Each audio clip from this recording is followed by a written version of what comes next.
All right, so if you're looking to replace your light bulbs for your refrigerator, this is perfect. Now, these are a lot smaller. They're made for cramped little spaces, all right, but they're a lot brighter. Now, this is about a 40 watts light bulb. It's an LED light, so it's gonna conserve a lot of power and energy, and it's gonna last you for even longer. So if you guys are looking for a replacement for your refrigerator lights, this is it. All right, so we're gonna go ahead and connect one of the light bulbs in here. And it's a regular input for the light bulbs, if you can see. Look at that. Automatically, super bright, lights up the entire room, the entire area.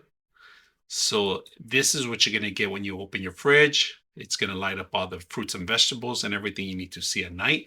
And if you need extra lighting, real bright, it doesn't, especially for those lamps that have the bulky area that you can't really put the larger light bulbs. This is perfect for you guys.